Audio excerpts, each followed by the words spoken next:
It's, I talked a little bit the other day about violence for violence sake, and that was entertainment.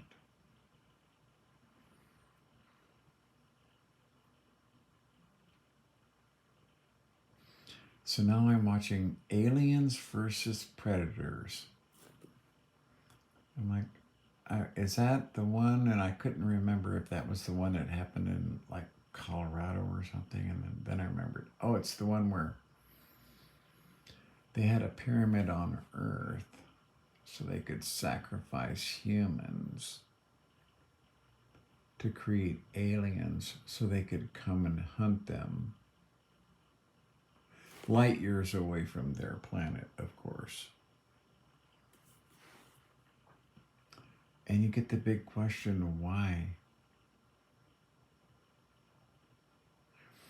You see, the predator couldn't exist in that form.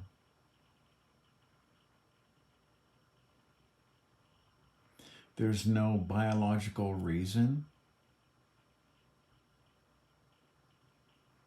to have that type of society wrapped in that kind of technology. You're evidently traveling light years. Again, it's the old adage, you can travel light years whenever you want. But you can't shoot that enemy ship that's right in front of you. You're missing. Pew, pew, pew, with your rays. Pew, pew, pew. You can go faster than light, but other than that, I guess you're like completely can't control your vessel or your weapons because you're constantly missing. And then you have the fact that, oh, well, we have this weapon that can completely, consume a sun by sucking the energy out of it, and then for some reason converting that into a weapon. So first off, well, we saw how big the star killer planet was versus the original Death Star. And it soaked up a sun. Huh. So literally you could put, millions upon millions of those things inside of a sun. It looked like a standard, Soul type sun. A type. Like, what the fuck? So if you can do that to a sun, if you can drain a sun of its energy, which you can't, by the way, that's a weapon in itself. Or could you not move Starkiller Base? Because Darth Vader is literally standing, or Vader's grandson, standing on the bridge watching these weapons go by his cockpit. Starkiller Base fires its doomsday weapon. And Vader's grandson literally watches it go by his cockpit at a nice leisurely pace so we could get a good cinematic shot of it. You see, at that rate, to get to another star system, unless there's one like right next door, then it would only take, a few thousand years. But if it was light years away, it would take many thousands of years to get there. But that's not what happened, is it? All of a sudden, you see these weapons moving through space, and then they all split up and they each one blow up a planet. And that's all the energy there was in draining a sun. So your Star Killer base is like 1,000,000 times less effective than it should be. You see, zero bit of any of that makes sense. Not in a science fiction way. Now, that's fantasy. They call it science fiction, but it's fantasy. You can't have, you see, if you can travel at the speed of light, you don't need any other weapon. You simply throw a rock out going the speed of light, and you can pretty much take out a planet if you want. You don't need some giant killer Death Star. You simply, fill you up a big spacecraft full of some heavy material and crash it into the planet at the speed of light. Done deal. You don't need some giant motherfucking planet Death Star sun draining thing. Just a couple of cheap ass fucking shit you got laying around. Evidently they can all go faster than the speed of light. So none of it makes sense. See, and that's what I've been reading. I've been reading Arthur C. Clarke's Rendezvous with Rama again. This is like the third time I've read it. And see, that's science fiction.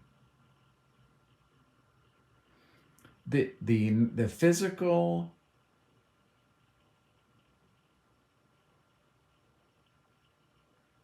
attributes of what happens is based on science, which is so much more astounding and amazing than what Hollywood just dreams up these fantasies. Science itself can be much more interesting and exciting and amazing and less comprehensible than anything Hollywood can come up with. I think they should take Rendezvous with Rama and make it into a proper movie. I think they tried to do something like that, based loosely something on this. I can't remember. Something, or maybe they were going to do it. I think I read that in Omni magazine way back, like 77, 76 or something like that. Yeah. I just would like to have some, a series, real science fiction. Not 2001. Oh my God, talk about a boring fucking movie. Not just slow, but like dull. And then in the end, you try to be so artful in your movie making that everybody's like, huh? Ugh. The first make of Dune, not too bad. Really not too bad, I don't think. Yeah, there's no way you can put Herbert's works into a single movie. It's not going to happen. The new Dune, not bad. I got the first one in 3D. Pretty good. I'm hoping the second one, does as good a job. And that's semi-science fiction mixed with fantasy. And it's enjoyable to watch because you're focused on the characters and not some hocus pocus fucking magic. The characters are placed like Arrakis in a scenario that's outside of normal human living conditions, like Arrakis. And so you have to, the way they treat dead bodies and having still suits, all of that would be part of existing in that kind of an environment. Still stretching the imagination a little bit, but at least trying to be science fiction and not science fantasy. of course, the Sisterhood of the Bene Gesserit are going to be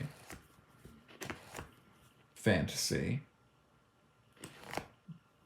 But I won't go so far as to say that mental abilities aren't something that can't be or has not been developed out there somewhere.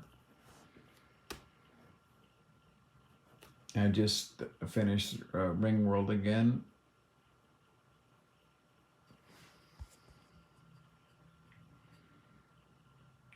Not much. I don't remember any series. I mean, from Battlestar Galactica all the way up to all of the latest Star Wars.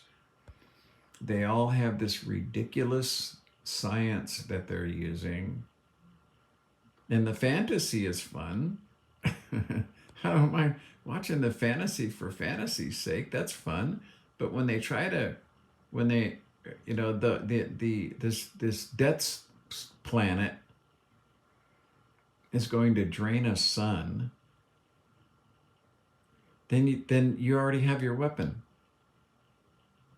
If you can go to all those planets where looked like they were all one right next to another, or was I mistaken? Are we looking at planets that are light years apart? It looked like they were all orbiting the same sun to me. And you simply go there and suck their sun dry. Da-da-da, done deal. If you can go faster than the speed of light, you just put a bunch of heavy shit in one of your freighters and send it into the planet at the speed of light. Done deal.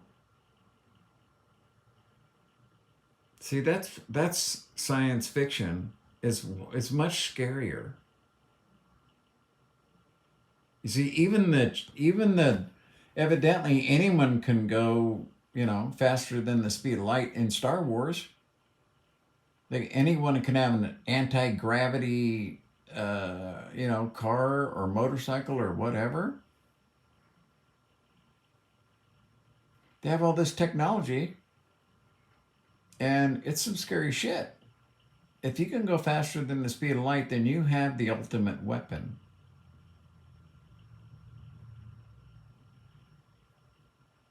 I mean, can you imagine having a pound of mass in your hand and you're going the speed of light and you drop that on a planet? The effects that would have? Oh, at least a third of the planet would instantly be melted.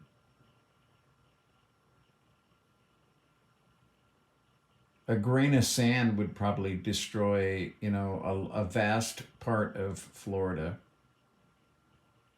going at the speed of light. So they never use any of the actual science because it's too scary. It's too powerful. It's too beyond the imagination of how much energy is involved. Just like the Star Killer base sucking a sun dry, when in reality that sun is so much bigger. And how did you suck it dry? You had some way of sucking the heat, the atmosphere, you didn't remove enough material where gravity started having the sun expand? Well, no, see, that can't happen in a fantasy science fiction because they just need this thing to do what they want it to do. That's science fantasy. It's not science fiction, and we get so little science fiction, which, like I said, in my opinion, could be much scarier, much more fearful, much more powerful, okay, than science fantasy ever dreamed of being. Any old person can destroy a planet in science fiction if you can go faster than the speed of light. See? You don't need to be some mega giant planet killing star killer base. You can just be some fucking guy with, you know, a lead bowling ball going the speed of light.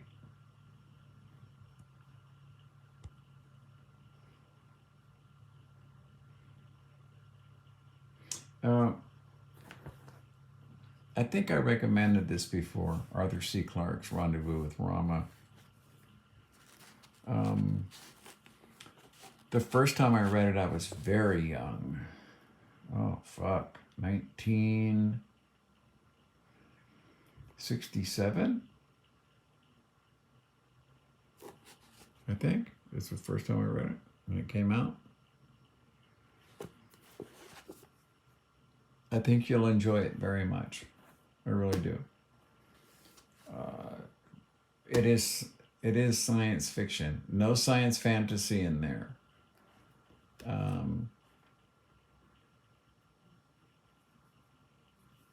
It shows you the possibilities of what could exist out there.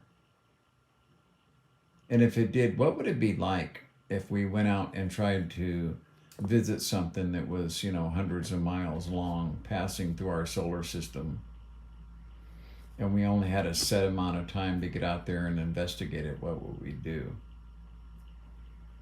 Very interesting. Very interesting. I think you'd like it a lot. So I guess I'll finish this. Alien versus Predator. I'm about halfway through, and I'm kind of like, this is science horror, science fiction, science fantasy. This was what I would classify as science horror. It is simply blood and guts and destruction and death and violence and acid and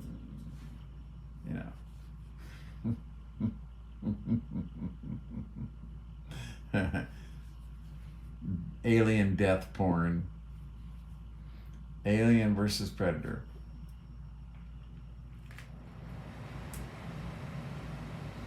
I don't think you can beat the original. I think everything after the original was just trying to come up with another, The first one was different. Just like first time I saw Terminator, it was different. The first time I saw Logan Run, it was different. First time I saw Star Wars, it was different. Yeah. I guess they just lack imagination in Hollywood nowadays, and science itself scares the fuck out of them. I can tell you science is scary. If every day at the 6 o'clock news they told you in scientific terms what was happening to the planet right now, everyone would crap their pants, and we would probably be off oil within 3 to 4 years. That's how powerful science is. So anyway, let me finish this.